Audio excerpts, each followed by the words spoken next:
Damos início aos trabalhos dessa audiência pública. Cumprimentamos os membros da Comissão de Finanças e Orçamento da Câmara Municipal, os vereadores Nilson Oliveira de Barcelos, vereador Claudemir Roth e demais presentes aqui nesta casa. Cumprimentamos também a equipe técnica, o DAC, toda a Secretaria de Finanças, a Leila, demais membros brilhantam com sua presença e irão apresentar esse trabalho desta audiência. Essa audiência pública atende à obrigação prescrita no parágrafo 4º do artigo 9º da Lei de Responsabilidade Fiscal.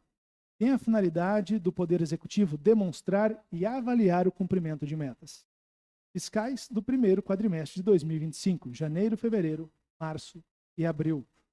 Então, passamos a palavra neste momento à equipe técnica, que fará a demonstração dos trabalhos desta audiência.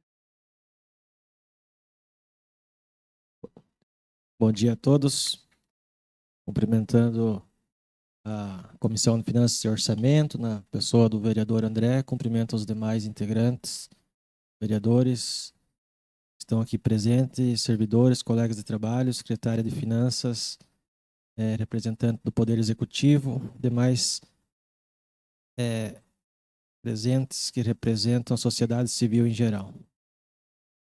Como anunciado pelo presidente André, estamos aqui mais uma vez para demonstrar a obrigatoriedade das metas fiscais do município referente ao primeiro quadrimestre de 2025. Então, compreende o período de janeiro a abril de 2025. O que foi proposto, o que foi previsto em relação ao ocorrido neste período. Também, em alguns momentos, vamos estar acompanhando dados de um exercício flutuante que corresponde aos últimos 12 meses, né?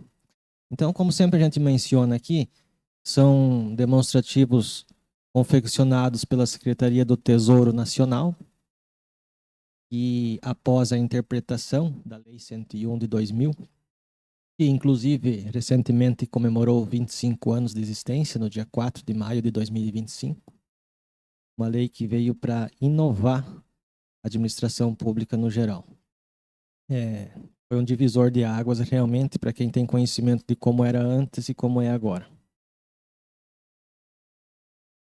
Então, são aproximadamente 14 demonstrativos que vão resumir o que solicita a Lei de Responsabilidade Fiscais. Vamos lá. O primeiro, então, é um breve demonstrativo da despesa de pessoal do Poder Legislativo, aqui da Câmara Municipal.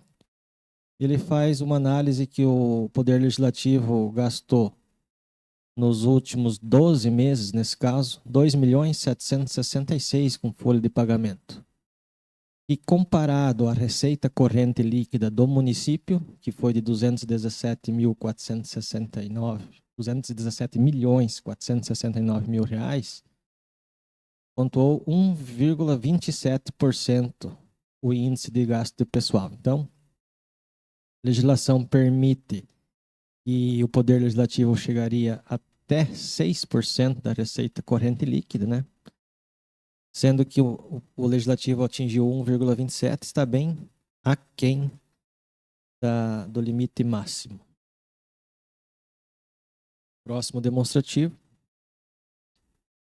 Ele vai começar fazendo um apanhado das receitas do município, quanto eram previstas para o ano inteiro, quanto era prevista para esse quadrimestre em análise e quanto de fato realizou, arrecadou nesse período, né? No final, formando o percentual já atingido.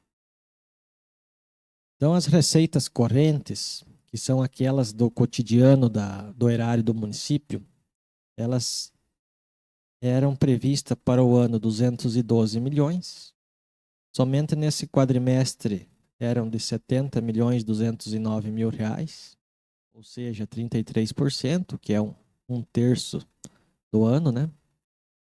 E realizou nesse período 85 milhões, conforme está discriminado acima. Então, fica disponível para quem tiver alguma dúvida, complementação, o que é isso, o que é aquilo, como que formou isso, a gente está disposto a tentar sanar alguma dúvida.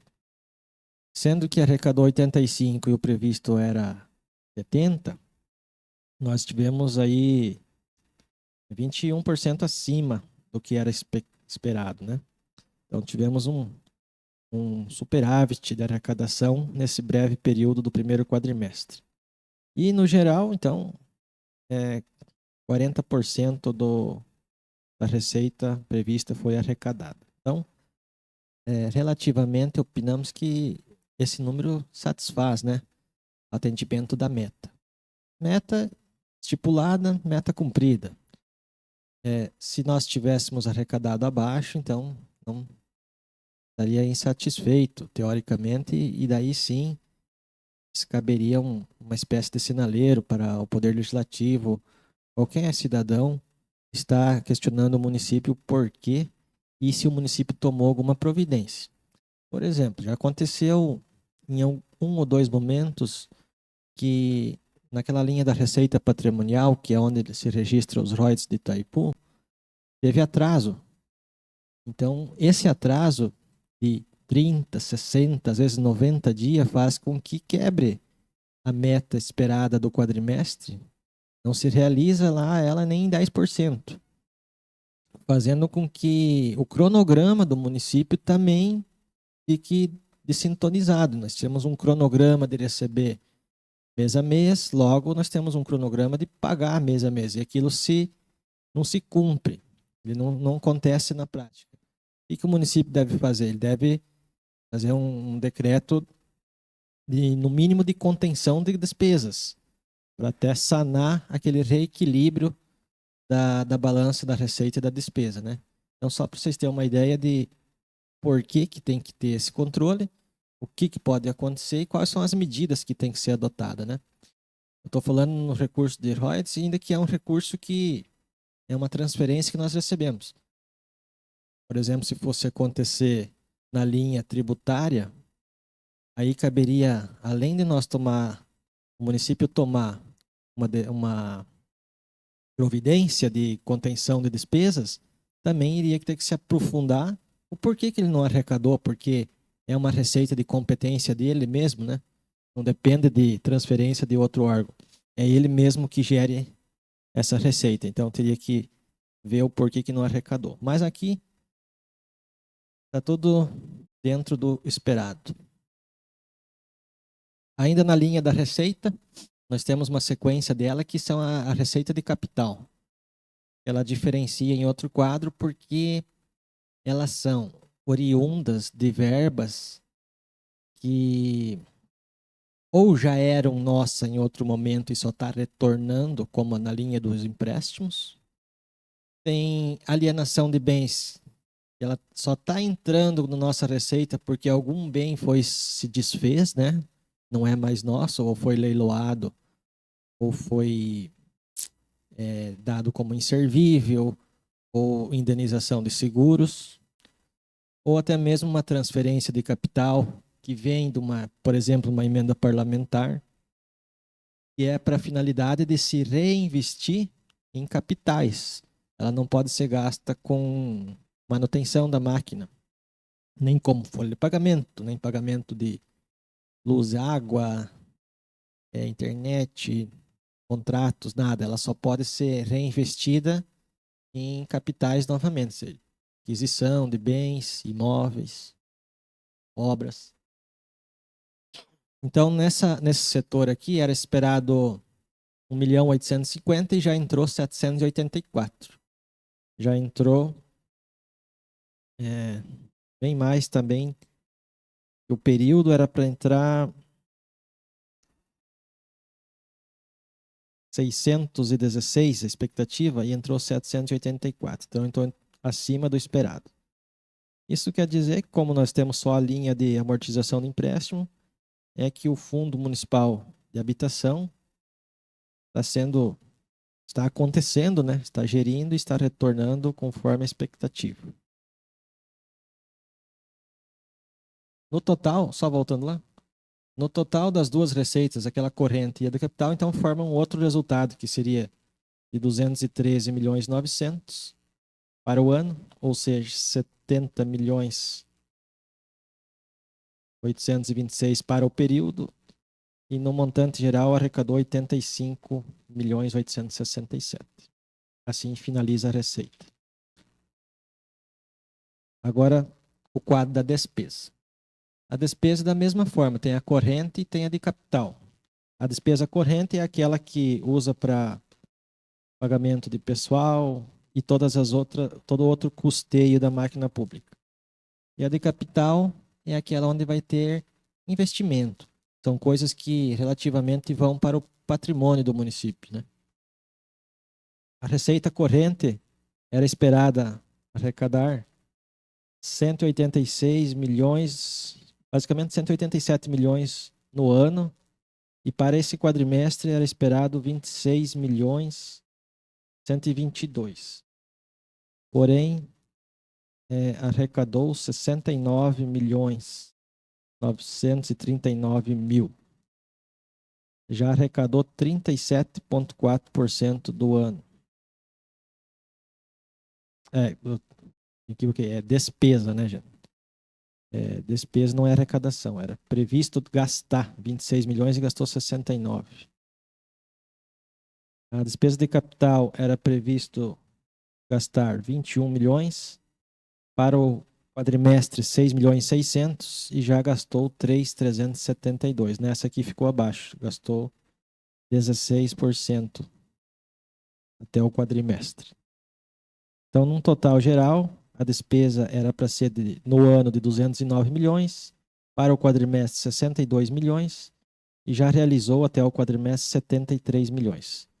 Total fez um percentual de 35% já de despesas do ano nesse quadrimestre. Lembrando que aqui ele demonstra as despesas empenhadas. Então, por que na primeira linha eu falei que era previsto 26 milhões e já se realizou aí basicamente 70 milhões, bem acima? Porque no primeiro quadrimestre do ano acaba se fazendo empenhos que vão ser executados até o final do ano. Então, tem essa discrepância. Se eu fosse pegar o resultado pelo pago, de repente estaria mais condizente, né? Mas como esse é o uniforme que a gente usa sempre, do empenhado, fica essa ponderação a ser analisada aí. Próximo demonstrativo é a receita corrente líquida.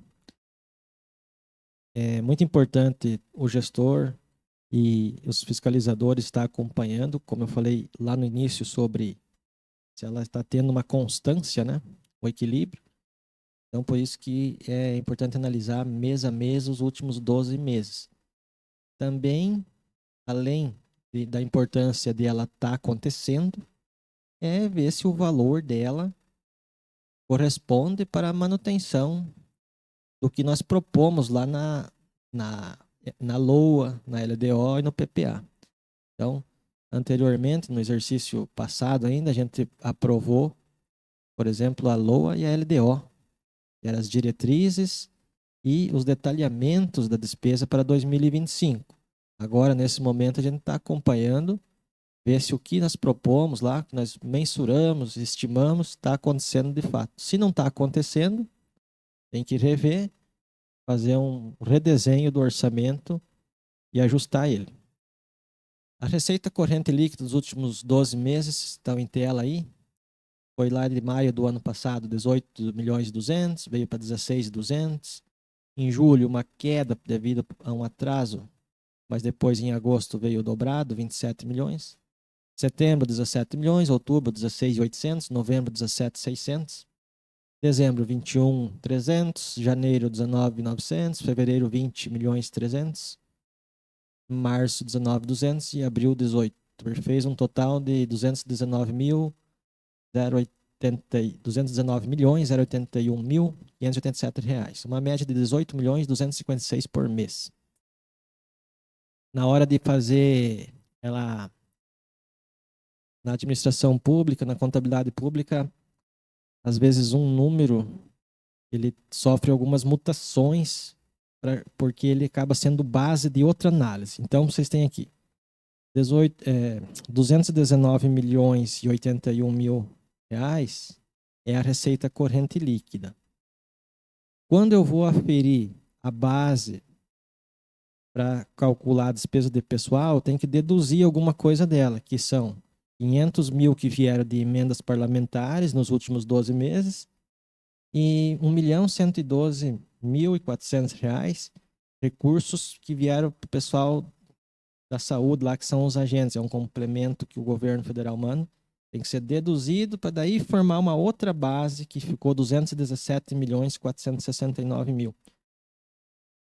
Então, quando eu quero saber qual a receita corrente líquida para a base de cálculo de pessoal, daí é essa última aí, 217 milhões. Próximo demonstrativo vai fazer um apanhado geral de receitas versus despesa. Pode se chamar de despesa bruta versus receita bruta, só com a intenção de aferir qual foi o resultado nesse primeiro quadrimestre, um resultado bruto. Ganhei tanto, gastei tanto, como é que ficou o resultado? Positivo, negativo? Então vamos lá. As receitas primárias correntes foram de 77.667.000. Juntando com as de capital, que ficaram zeradas. Por quê? Porque a amortização do empréstimo é excetuada dessa lista, porque ela já era uma receita anteriormente, como eu falei antes. Também lá no campo da receita corrente é excetuado as aplicações financeiras, porque a legislação entende que ela não é uma receita eterna nossa, né? Ela pode ser que o gestor gaste aquele dinheiro que está aplicado e essa aplicação financeira acaba não existindo mais. Então, ela é excetuada. Então, resumindo, o total da receita primária ficou em 77.667.000 bruta. E a despesa, o próximo quadro, em 62.530.000. Aqui ele pega despesas que foram liquidadas. Então, caso não é empenhada, igual a gente viu lá no outro quadro da despesa. Ele pega o que foi liquidada, ou seja, o que foi mercadoria quando ela foi entregue para o município. Não é só o fato de ter sido empenhado o contrato. Às vezes eu empenho um contrato de 50 mil reais, mas naquele período o cara só me entregou 10 mil de produtos ou de serviço. Então, é só esses 10 mil que está contando aqui, né? E também pega o que foi pago nesse período, que eram coisas do ano passado. Então, pode ver ali que 22.700.000 foram pagamentos do ano passado. Então, assim, a intenção dele, desse resultado primário aqui, é só ver se nesse período como se comportou a receita versus a despesa. Então, ele apontou que teve um resultado primário de 15.137.000. Então, já não sendo negativo, já é um grande número, e sendo de 15 milhões, acredito eu que a avaliação tem que ser melhor ainda.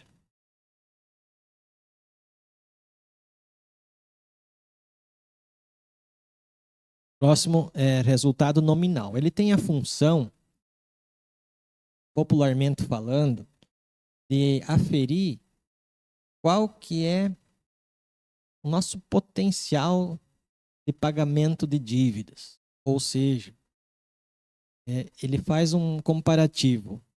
De um lado, quanto nós devemos versus o que nós temos. Então, simula. Se fosse pegar o que nós temos e pagar a dívida, quanto sobraria? Então, a primeira linha lá, dívida consolidada, essa é a dívida registrada até o dia 30/4, que era de 5.865.000. Essa é a dívida, gente, consolidada. A própria expressão da palavra, vocês podem dar um sentido pessoal que vocês entendam. Consolidada, também pode ser fundada. Ou seja, que não volta mais atrás. Quando eu tenho uma interpretação minha, quando ela é em conjunto, ela sai um resultado que ela fica consolidada. Então, ela não volta para trás mais. Então, essa é a dívida consolidada. Seria aqui, basicamente, dívida previdenciária, que nós ainda existe aquele parcelamento, que está quase na reta final, mas ainda existe. Por que aquele contrato que nós temos com a construção da Carlos Gomes não está aí. Quanto que nós devemos? Não, ele não é uma dívida consolidada. Ela é uma dívida contratual que estava empenhada. Então, ela vai aparecer em outro momento de outro tipo. Então, não se trata de uma dívida consolidada. Consolidada é somente aquelas que o Poder Legislativo autorizou especificamente. Um outro exemplo dando para essa dívida. E se compararmos a todo o nosso ativo que tem maior liquidez, que seriam 207 milhões de ativo disponível bruto, sendo que eles são compostos por também 32 milhões de haveres financeiros registrados na tributação, deduz 2 milhões 328 de restos que nós temos que pagar. Então, eles perfazem aí um ativo de 237 milhões. Pode ver que aqui também não está como ativo os nossos bens móveis e imóveis. Não tem uma mensuração aqui de um barracão, de uma propriedade imobiliária rural, tipo alqueires de terra que o município possui, não é contabilizado aqui. É só o que tem disponibilidade com liquidez como bancos e um teor financeiro mesmo. Então, feita a compensação da dívida versus o que nós teríamos dessas disponibilidades, eu teria uma dívida contrária de 231 milhões. Então, um saldo de dívida negativo, ou seja, não tenho dívida no montante de 231. Pegando a minha liquidez versus a dívida que eu tenho, restariam 231 milhões 653 mil reais. Esse resultado de 30/4 comparado a 31/12, ele mostra que melhorou ainda 29 milhões 600 em relação ao período para o outro, 4 e 4 meses. Então é um dado que sempre vem melhorando, haja vista que a nossa receita vem sempre se comportando uniforme ou melhorada. E a despesa numa constante e um equilíbrio também. Então não vemos até hoje, não percebemos uma discrepância. Assim, já tivemos em outros momentos um gasto maior em certo período do que o arrecadado, porém, tudo monitorado que existia reservas financeiras para aquilo acontecer naquele momento.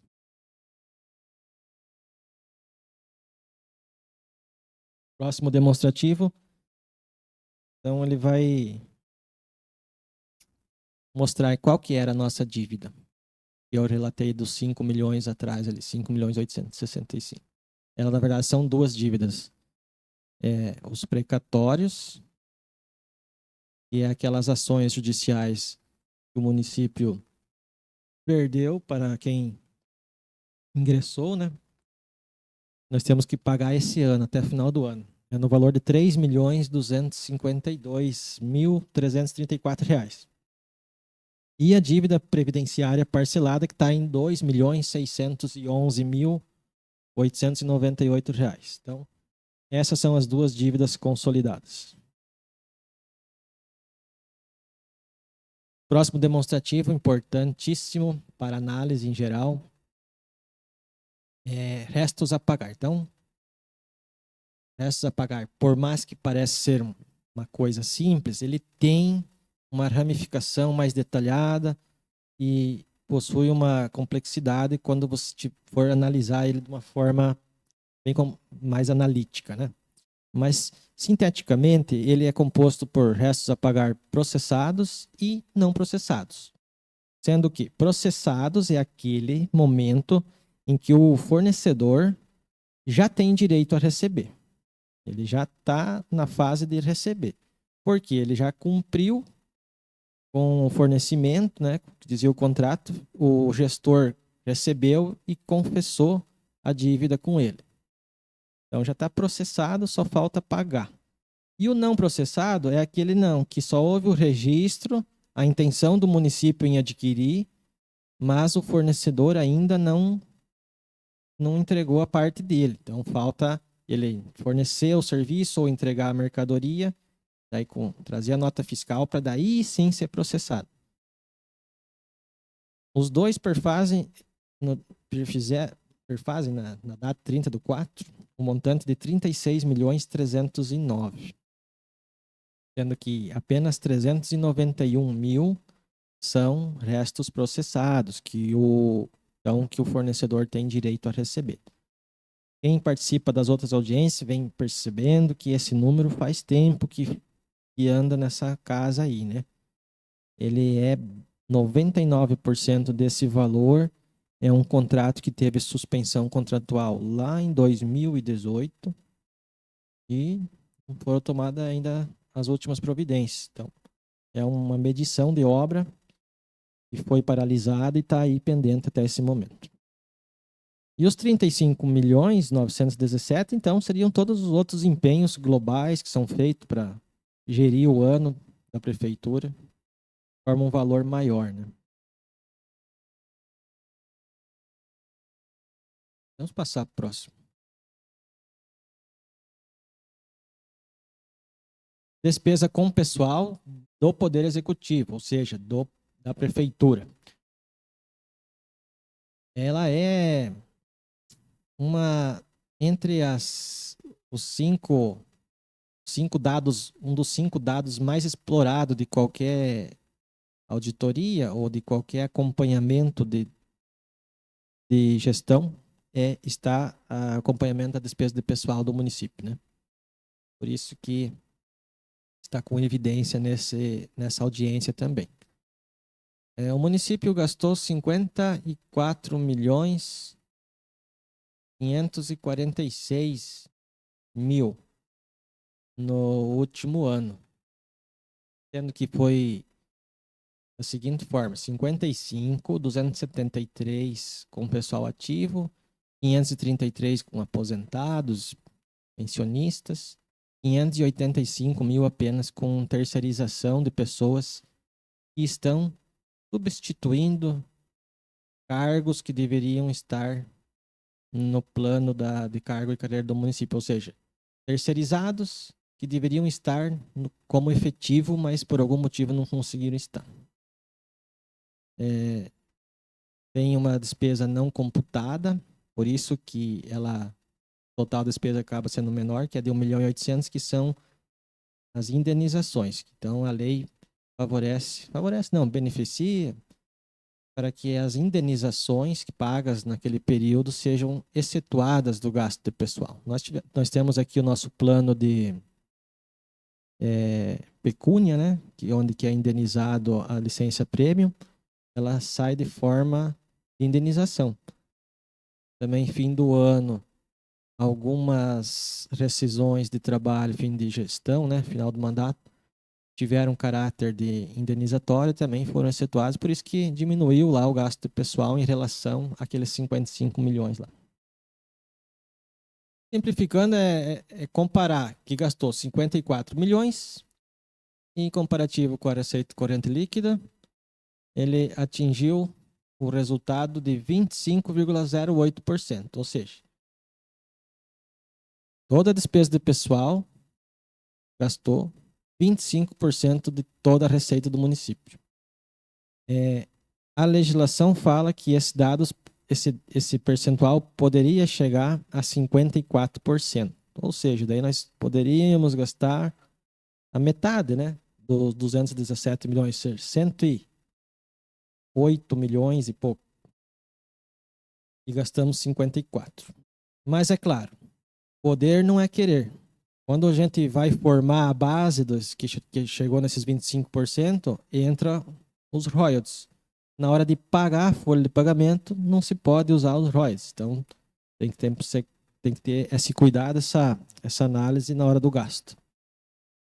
Então, se você for pegar um município mais antigo do Paraná, por exemplo, ou até mesmo um vizinho nosso aqui em Medianeira, nesse momento que eles estão fazendo essa audiência pública, o índice deles vai estar em 52, 53, já em fase de alerta, porque estão na última ali, muitas vezes nem podendo contratar ninguém, nem abrir concurso público, tá na... E por que que Itaipulândia está em 25%? É justamente por causa do fator do royalties que entra na base da apuração. Se nós fôssemos excetuar os royalties dessa base aqui, nós teríamos um cenário bem diferente e daí não muito confortável. Mas assim, a audiência tem cunho fiscal. Ver se eu estou cumprindo o que a lei diz. Ela não está aqui para ser analisada gestão, qualidade de gestão. É simplesmente fiscal. Claro, se a população tiver alguma colocação, não, eu acho que esse dado está ruim, ela pode sugerir, até nesse momento, ser levado ao gestor, enfim, para apreciação depois, né?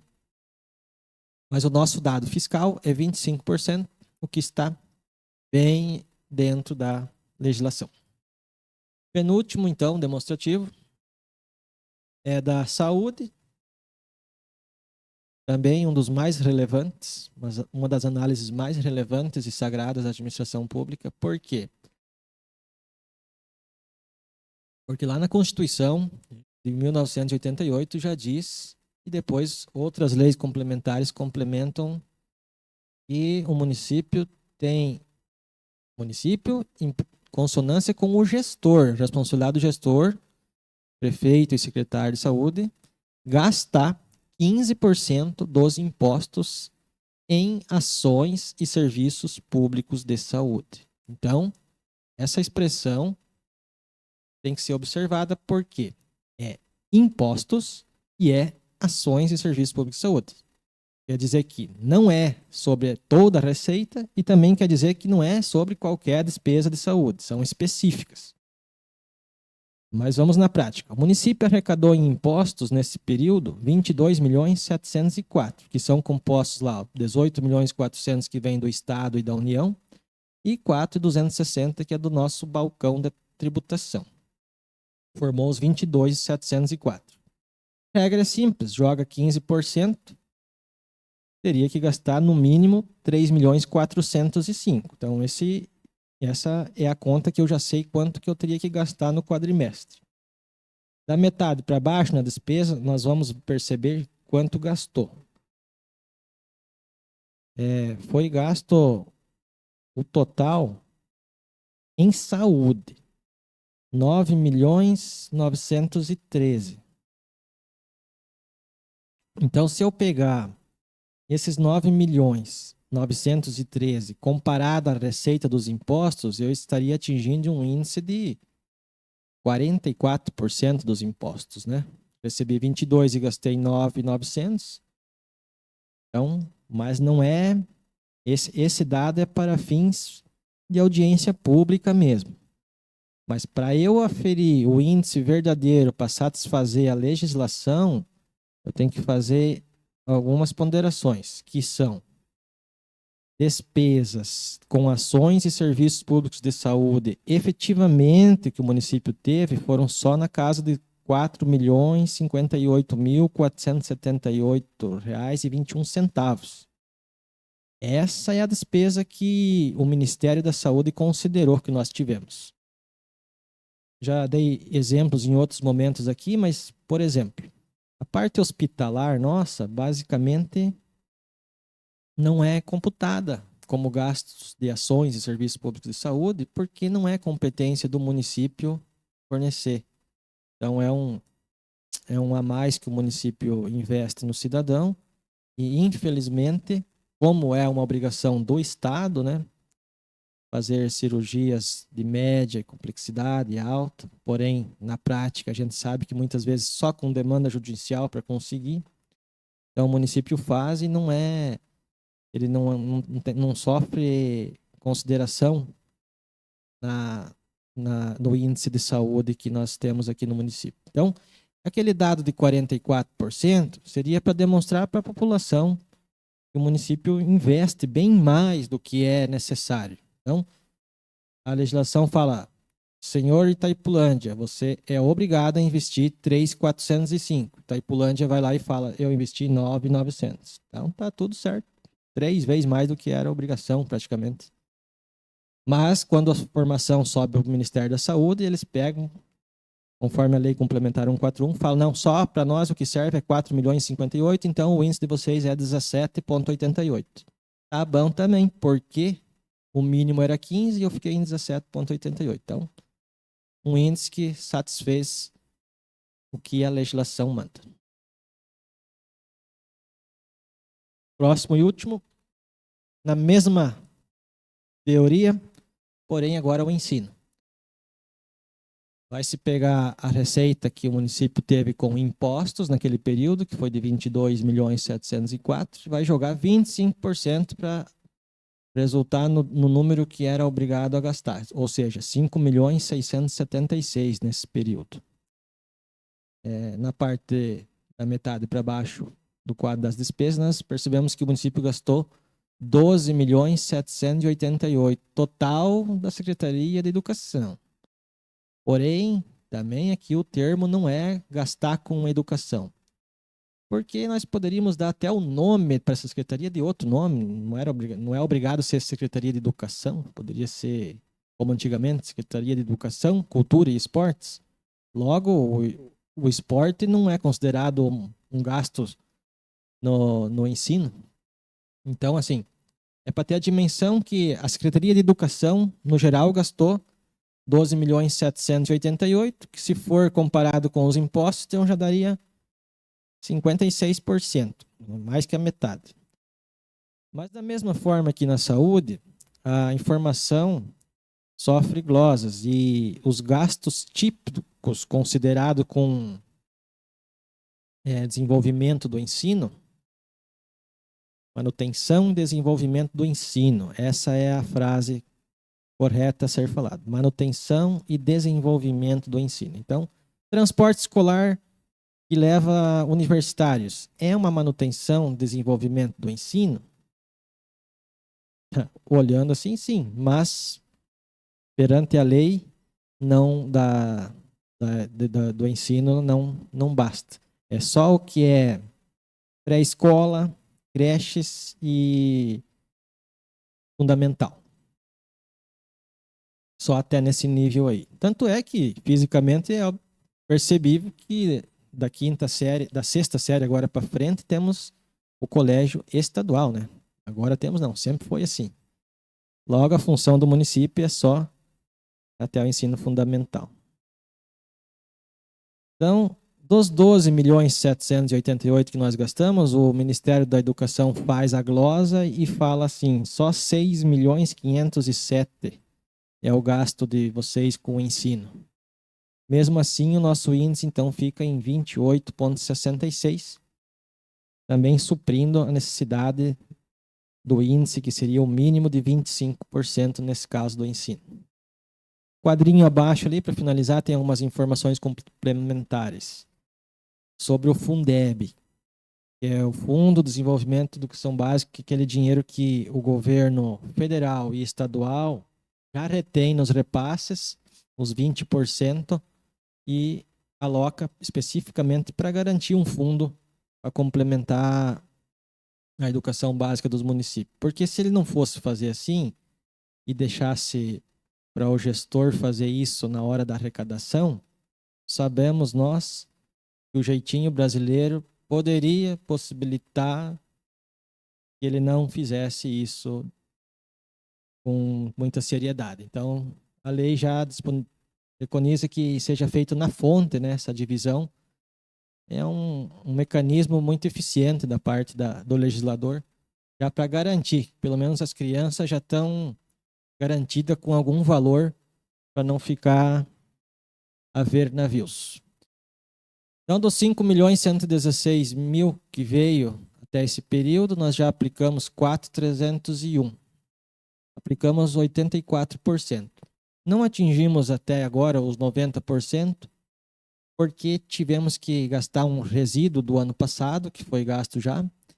Então, esse valor daqui para frente ele vai aumentar e, com certeza, conforme os outros anos demonstrou, ele vai chegar em 99% até o final do ano. Então, a gente sempre gasta aí 98%, 99% do Fundeb, porque vai tudo para a folha de pagamento de profissionais do ensino.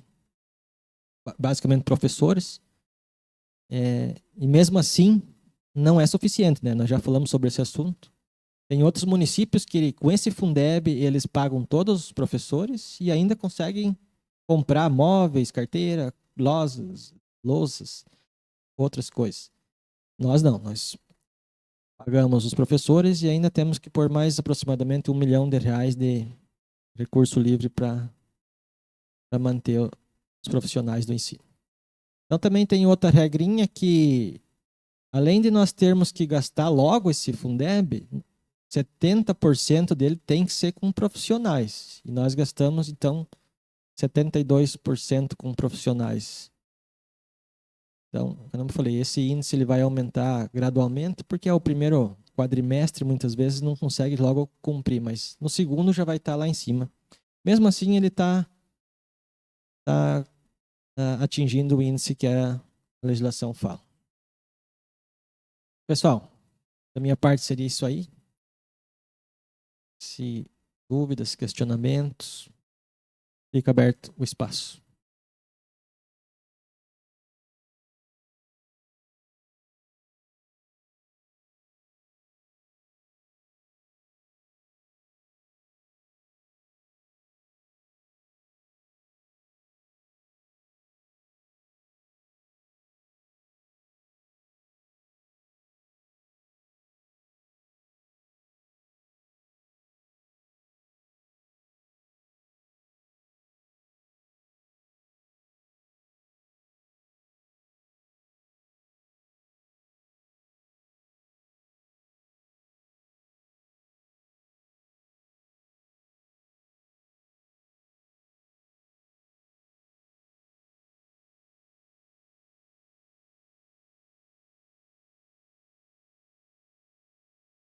Cumprida a finalidade dessa audiência pública, agradecemos a presença de todos os presentes, vereadores, servidores, equipe técnica da Prefeitura Municipal que efetuou a explanação dos trabalhos e declaro encerrados os trabalhos desta audiência.